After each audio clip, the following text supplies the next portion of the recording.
Olá, esse é o Poder Entrevista. Eu sou Paulo Silva Pinto, editor sênior do Poder 360. Estou no estúdio do Jornal Digital em Brasília. Por videoconferência está aqui também a articulista do Poder 360, Paula Schmidt. Seja bem-vinda, Paula.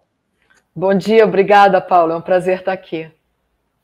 Estão aqui conosco por videoconferência o ex-ministro da Saúde, Marcelo Queiroga, e a médica Maria Emília Gadelha, mestre pela Escola Paulista de Medicina e pós-graduada em perícias médicas. Eles serão entrevistados.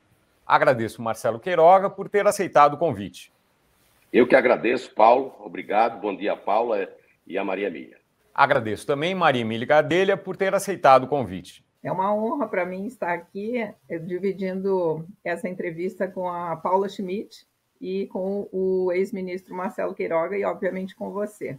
Agradeço também a todos os web espectadores que assistem a este programa. Esta entrevista está sendo gravada por videoconferência no estúdio do Poder 360 em Brasília, em 22 de junho de 2023. Para ficar sempre bem informado, inscreva-se no canal do Poder 360, ative as notificações e não perca nenhuma informação relevante. Paula Schmidt fará agora a primeira pergunta para o ex-ministro Marcelo Queiroga. Bom dia, ministro. A minha pergunta é a seguinte: muitas pessoas não sabem, mas as estatísticas de mortes por Covid no Brasil e no resto do mundo, elas contabilizavam mortos vacinados até 12 ou 14 dias, como tendo morrido sem vacina. Ou seja, para efeitos de estatísticas, mortos durante esses 12 primeiros dias após a última dose eram considerados não vacinados. Por outro lado, tinha um outro truque estatístico também que eliminava, como efeitos colaterais das vacinas, tudo que fosse registrado depois de 30 dias da vacinação. Eu queria saber o que o senhor acha disso, por que o Brasil adotou esse sistema e se o senhor pode explicar como que foi tomada essa decisão. Bom, essa questão de óbitos, né, desde o começo da Covid, isso suscitou muitas discussões, né, até pelas peculiaridades da notificação dos óbitos, do que se escreve na declaração de óbitos e o número total de óbitos em decorrência de Covid. Isso, naturalmente, vai precisar ser efetivamente revisado. O Brasil tem 700, teoricamente, um pouco mais de 700 mil óbitos por Covid-19.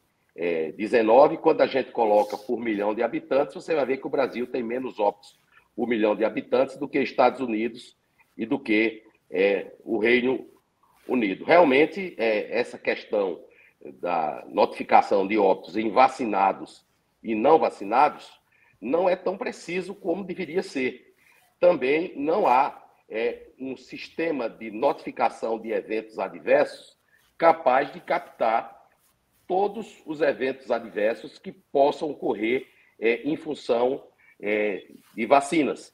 Toda essa questão não é algo que seja deliberado pelo ministro da Saúde diretamente, né? Existe a Secretaria de Vigilância em Saúde, que é quem cuida de todo esse detalhamento. Ministro, eu também queria saber o que aconteceu com os famosos 70 graus negativos que seriam necessários para armazenamento da vacina da Pfizer. Não era essa a recomendação da empresa? O que mudou? Foi o aquecimento global? 80 graus negativos era a recomendação inicial, né? A aprovação regulatória foi nesse sentido. E a partir, se eu não me engano, de abril ou maio de 2021, foi conseguido a autorização no FDA para que a vacina pudesse ser conservada numa temperatura mais amena e a Anvisa, posteriormente, aprovou também a conservação da vacina numa temperatura igual à das outras vacinas, o que permitiu que essa vacina pudesse ser capilarizada no nosso país. Espera aí, não entendi, desculpe. Então o senhor quer dizer que uma decisão burocrática alterou uma questão física, térmica? Então, não é necessariamente uma decisão burocrática. A agência de vigilância, ou o próprio FDA, né, eles tomam decisões, ou deveriam tomar, em função de dados técnicos que são apresentados pela indústria farmacêutica, que é quem demanda, né? No Brasil, a agência regulatória é um órgão de natureza autárquica e ela tem autonomia, é um órgão de Estado, não é? Então, todas essas decisões, elas são prolatadas do âmbito da Anvisa. o Ministério da Saúde não tem assento na Anvisa para opinar acerca desse tipo de decisão. Então, aí eu vou aproveitando, só porque o senhor me deu essa deixa, a questão da vacina para as grávidas, por exemplo, que a gente sabe que não foram testadas para grávida, né? O senhor admite isso, eu imagino. Como que fica essa questão? Foi a Anvisa que decidiu a despeito do próprio Ministério da Saúde? Não, a decisão terminativa é do Ministério da Saúde. O que a Anvisa faz é dar um aval regulatório para que as vacinas sejam aplicadas no Brasil, façam vacinas ou qualquer medicamento, qualquer produto, enfim, né, façam ela parte de uma política pública ou não. Ocorre que durante a pandemia, tudo foi extremamente politizado e judicializado. Então, quem estava no Ministério da Saúde trabalhava com uma espada de Damocles na cabeça. Porque se a decisão do Ministério da Saúde não agradasse o establishment, até antes já tinha uma arguição de descumprimento de preceito fundamental, particularmente em relação à decisão de incluir grávidas no grupo prioritário.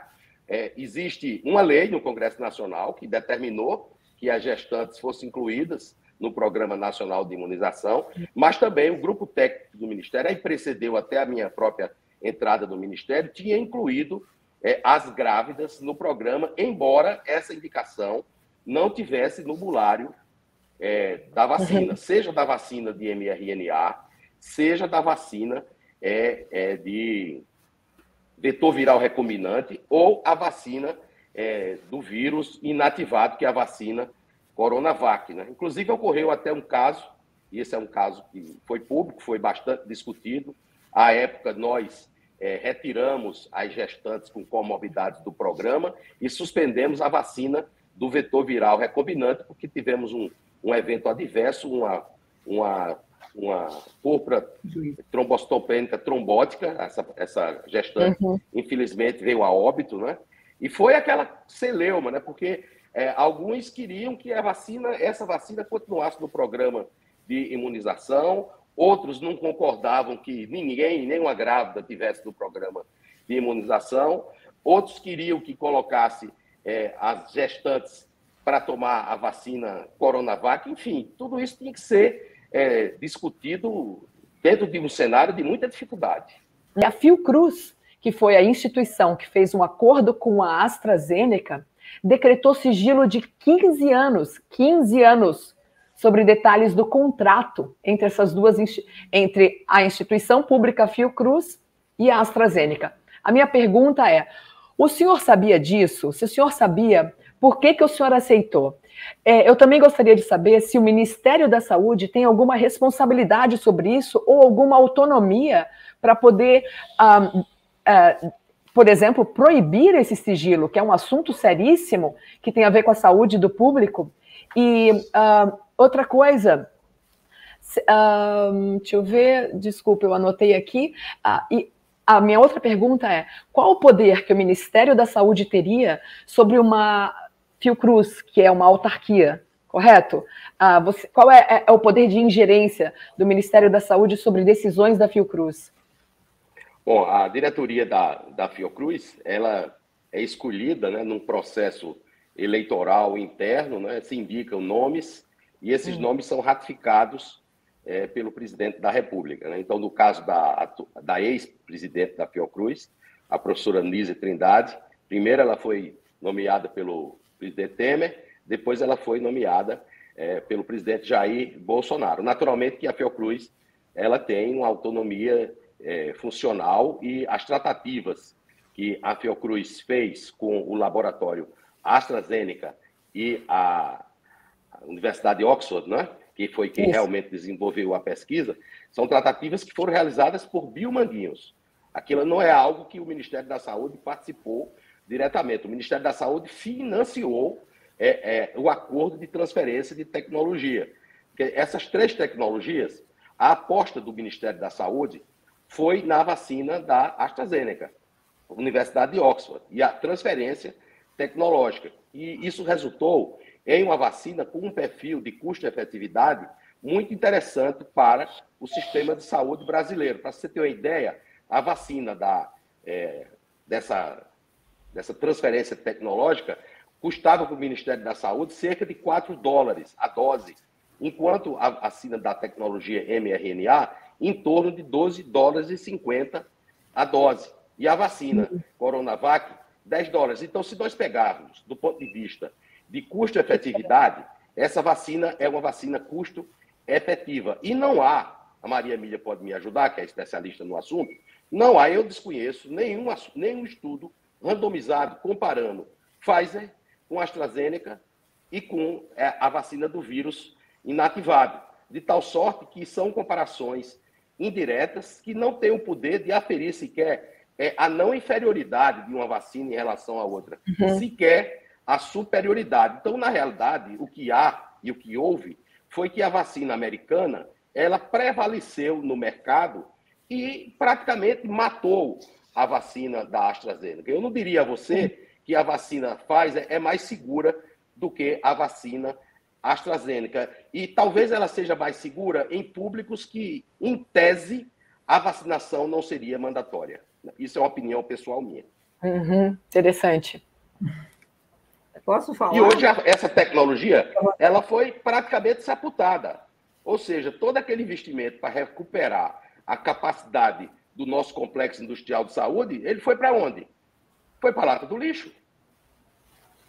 Por quê, ministro?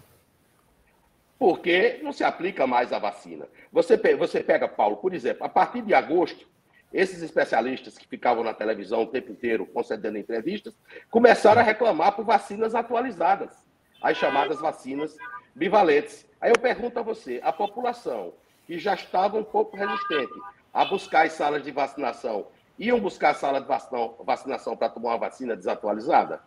Ditas pelos mesmos especialistas que são defensores entusiásticos das vacinas? Mas o que deveria ter sido feito, na sua opinião?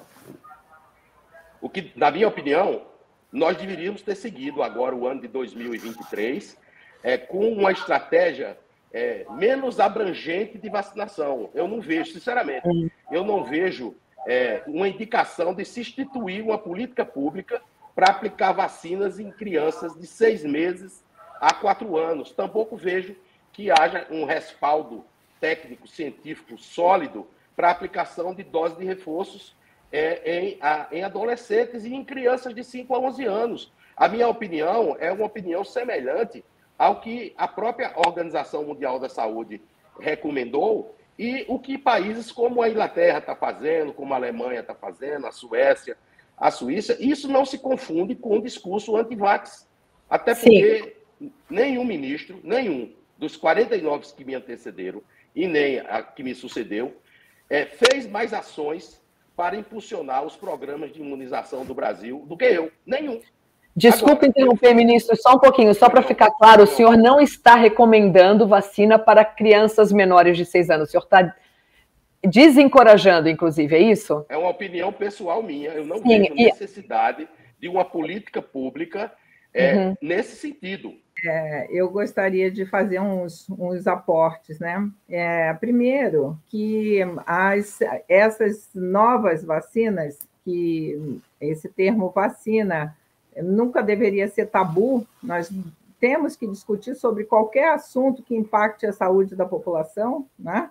Então, não se trata de ser anti-vax ou pró-vax, as vacinas são medicamentos imunobiológicos que interferem no sistema imunológico, que podem dar reação imediatamente, tipo um choque anafilático, dentro de poucas horas, em dias, meses, anos. Então, essa classificação, por exemplo, de eventos adversos, limitada, ou definir uma morte dentro de um determinado prazo, vinculado ou não à vacina, ela precisa ser realmente encarada com muita seriedade, porque isso define políticas públicas, né? Então, esse argumento, que eu entendo a sua posição de ficar na linha de tiro, literalmente, entre essa discussão, a população ávida, a omissão que aconteceu em relação à possibilidade de tratamento, né? Em medicina, ninguém espera que uma pessoa fique terminal para poder ser tratada. Então, essa discussão que foi omitida em relação às possibilidades de tratamento com medicamentos reposicionados foi muito grave,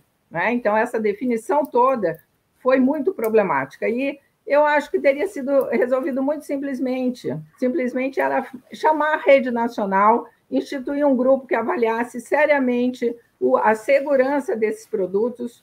Os contratos que foram assinados, eles foram ridículos, literalmente, né? Isenção total de responsabilidade em relação às farmacêuticas.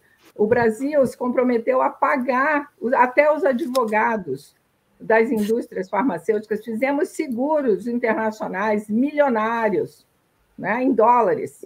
Olha. A Pfizer recebeu 200 milhões de dólares dentro de 10 dias a partir do primeiro contrato. Essa discussão foi soterrada, por exemplo, pela Sociedade Brasileira de Pediatria, pela Sociedade Brasileira de Infectologia, pela Sociedade Brasileira de Imunizações, que tinha esses médicos. Infelizmente, essa questão do conflito de interesse vai precisar ser abordada. Eles estavam lá dentro da CITAI, dentro do Ministério da Saúde, como consultores ad hoc, dentro da Anvisa. Você entende a gravidade disso? Então, os funcionários dos laboratórios farmacêuticos estavam dentro do Ministério da Saúde, é isso, doutora Maria Emília? Participaram. Não, assim, funcionários do Ministério da Indústria Farmacêutica, não.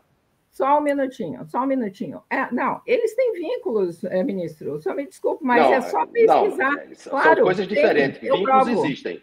Eu provo. Não, que tem vínculos existe e é indiscutível. Então, essa questão do conflito, eles não são funcionários. Funcionário é uma pessoa que é empregada. Não. É diferente. É diferente. Claro. Agora, a transparência da relação entre médicos e indústria, isso é algo que precisa ficar claro. Não é só médicos e indústria. Não basta ficar claro, não basta ficar claro. Não adianta. Por exemplo, Maria eu não tenho vínculo nenhum com nenhuma indústria farmacêutica. Agora, se eu fosse patrocinada pela Pfizer... Não, deixa eu completar, claro, por favor. Se eu recebesse dinheiro da Pfizer, como alguns e vários médicos que estão em posição de gerar diretrizes sobre vacinação em crianças, vacinação em grávidas, eles estão lá, eles recebem valores, são parte de conselho consultivo. Tem um médico, que não vou citar aqui o nome, né? Porque, obviamente, é desagradável, mas ele reconheceu nessa audiência pública que o senhor convocou sobre a vacinação de crianças, no dia 4 de janeiro do outro ano, ele estava lá como uma autoridade, e ele é do Conselho Consultivo da Pfizer, do Butantan e mais uma, entende? Então, como é que uma pessoa, um médico, né, que tem que ter imparcialidade, que vai gerar uma diretriz, ele pode exercer um cargo que ele é do Conselho Consultivo da Indústria Farmacêutica, que vende o produto, e ele ganha lá 30, 40 mil por mês para emprestar o nome dele. Só um esclarecimento, doutora Maria Emília, qual era a posição dessa pessoa no Ministério da Saúde? Só para esclarecer aqui. Participa como membro da CITAI, da Câmara Técnica de Assessoramento e Imunização, é consultor ad hoc da Anvisa. Ele estava presente, por exemplo, na reunião da Conitec. A Conitec é o órgão que decide, tecnicamente, para poder depois gerar uma incorporação no Plano Nacional de Imunização, no Programa Nacional. E essa pessoa, por exemplo, estava lá na reunião como convidado. Por quê? Se são só 13 membros na Conitec, nessa reunião, nas duas reuniões que aconteceram em dezembro, né, daquele ano, estavam lá essas pessoas interessadas que têm vínculos com a indústria farmacêutica simplesmente presentes. Como é que funciona? Desde 2011 existe uma legislação que regula as incorporações de tecnologias no sistema de saúde do Brasil.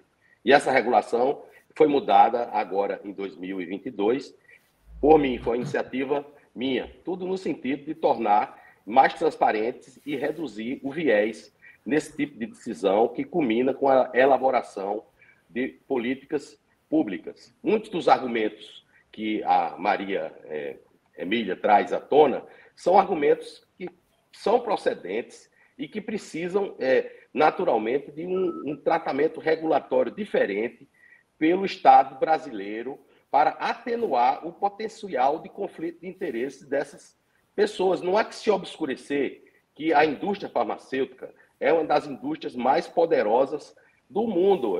Eu penso que somente a indústria armamentista é mais potente do que a indústria farmacêutica e deve estar ali de cabeça a cabeça, né? Então, a Conitec, que não é uma agência, é uma comissão permanente que opina para a decisão da secretaria, do secretário de Ciência, Tecnologia, Inovação e Insumo Estratégico. Quando eu encaminhei as vacinas para a Conitec opinar, eu fui praticamente crucificado. Disseram que eu estava atrasando a vacinação, que eu estava colocando burocracia dentro do processo de avaliação de tecnologia em saúde, no que tange às vacinas de 6 meses a 4 anos. As vacinas de 5 anos a 11 anos passou por um processo de avaliação no âmbito da CETAI, e eu fiz uma audiência pública para discutir esse tema, inclusive determinando que todos aqueles que ali falassem explicitassem os seus conflitos de interesse. Isso resolve o problema do conflito de interesse?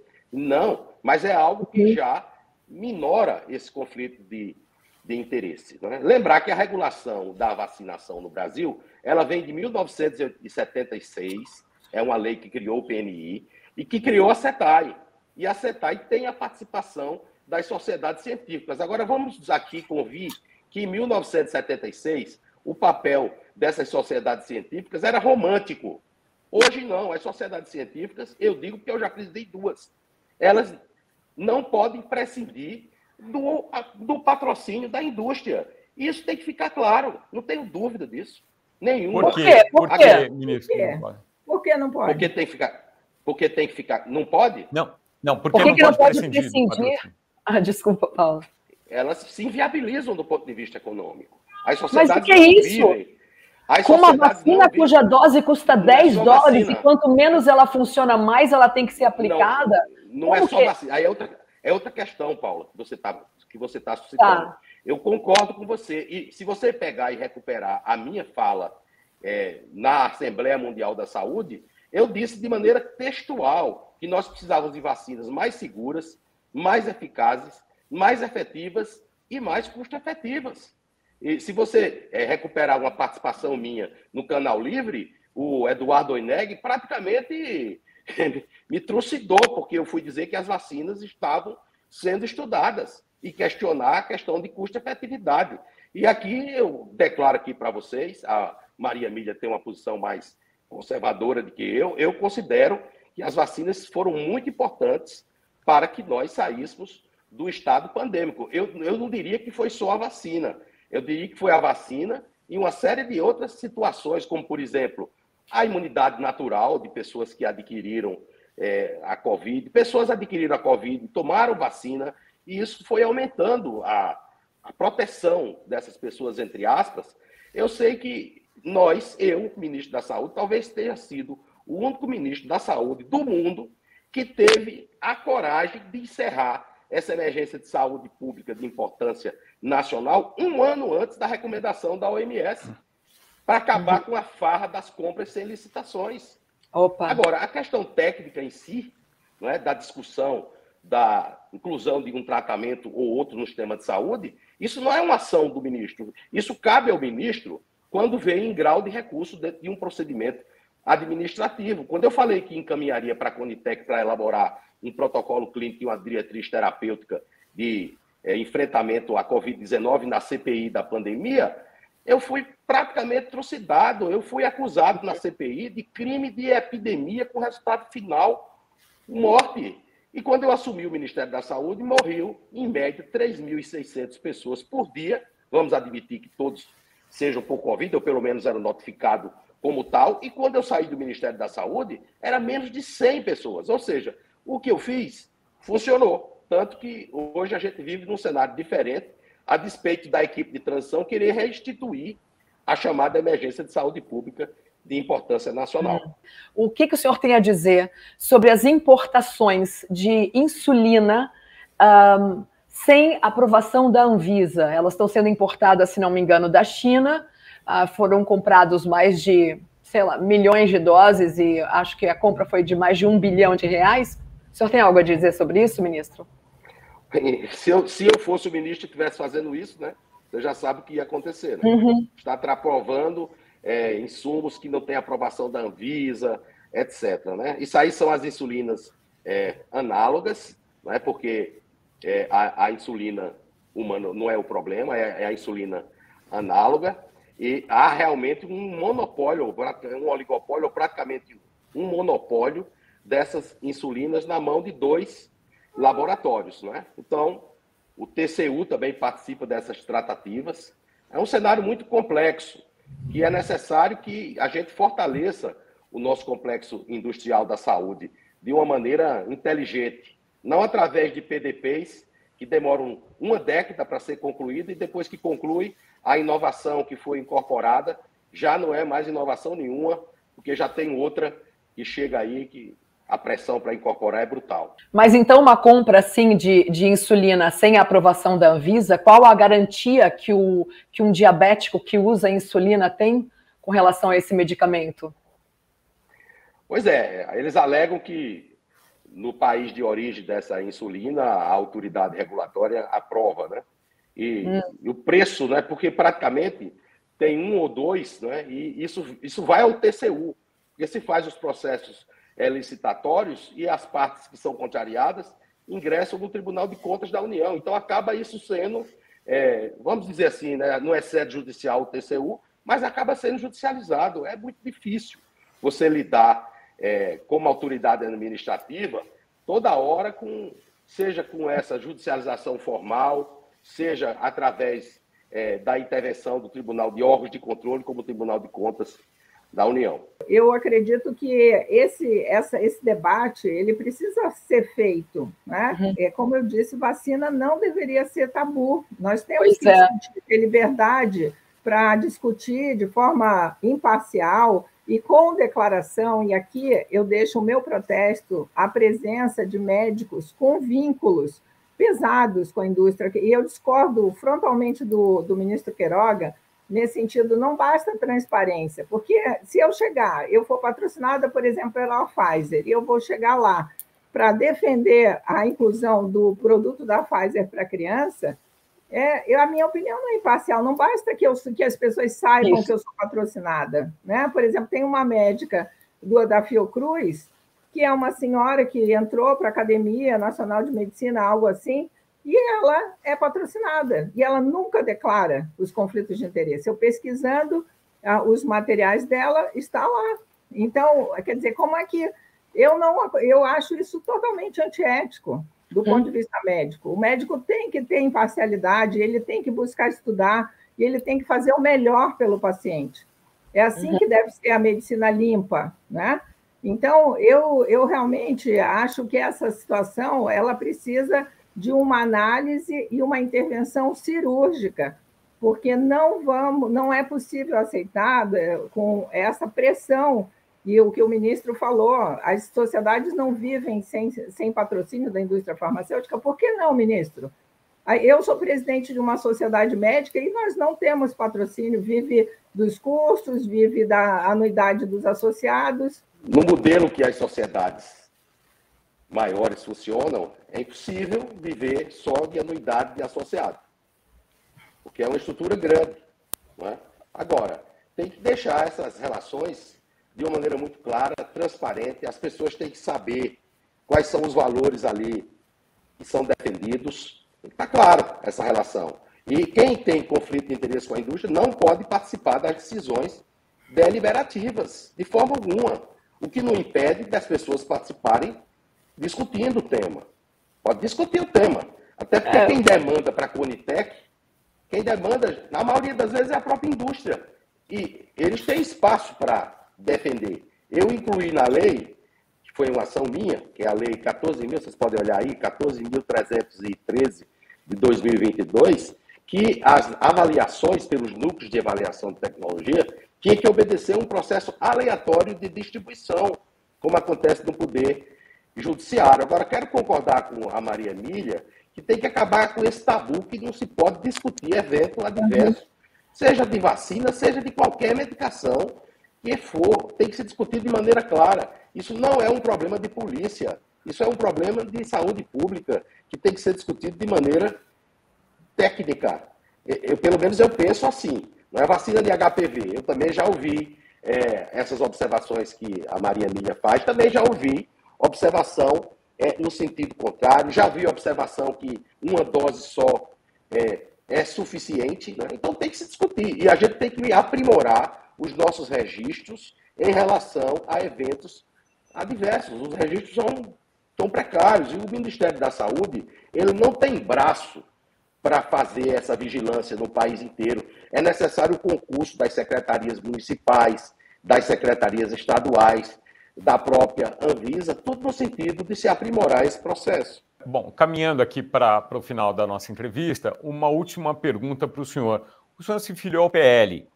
Vai ser candidato a prefeito de João Pessoa em 2026? Bom, esse é o objeto, né? O objeto é a eleição de 2026, que nós vamos defender as posições do nosso agrupamento político, que é um agrupamento político que resulta de uma aliança entre conservadores e liberais, e nessas discussões políticas, a defesa do legado do que nós fizemos durante a gestão do presidente Jair Bolsonaro, né? No tocante a mim, como gosta do presidente falar, né? Eu tenho que defender o que eu fiz no Ministério da Saúde. Ninguém sofreu tanta pressão quanto eu, não é? E o presidente me pediu para buscar harmonizar as relações que existiam, conflitantes durante a pandemia, entre os médicos mesmos. Uns defendiam um tipo de tratamento, outros diziam que tinha que ser um conjunto de medicamentos, outros diziam que esses medicamentos não serviam para nada, que tinha que ser outros medicamentos, outros eram fanáticos por vacina, outros eram anti-vacina, e eu justamente o que fiz, eu procurei mediar tudo isso, porque eu acho que é através do debate, do diálogo, que nós vamos conseguir superar as dificuldades que nós temos na vida pública brasileira. Chega ao final esta edição do Poder Entrevista. Em nome do Jornal Digital Poder 360, eu agradeço ao ex-ministro Marcelo Queiroga. Obrigado, Paulo. Agradeço também a Maria Emília, agradeço a Paula Schmidt. Alguns disseram, não vai discutir com a Maria Emília, que ela é anti-vax. Eu digo, eu só não discuto com o demônio. Agradeço também a médica Maria Emília Gadelha. Eu gostaria só de finalizar dizendo que esse rótulo, né, que me colocaram estrategicamente como antivacina, eu não reconheço, e, inclusive, eu fui médica do consulado norte-americano em São Paulo, justamente para fazer o processo de imigração dos brasileiros que iriam morar nos Estados Unidos durante 2 anos, escolhida diretamente pelo cônsul de São Paulo. Então, eu acertei carteiras de vacinação, eu sempre recomendei vacinas. Agora, eu, como médica, do ponto de vista ético, eu não posso compactuar com geração de danos e óbitos em pessoas. Eu defendo vida. E eu realmente deixo o meu protesto aqui, Paula, e Paulo e ministro Queiroga.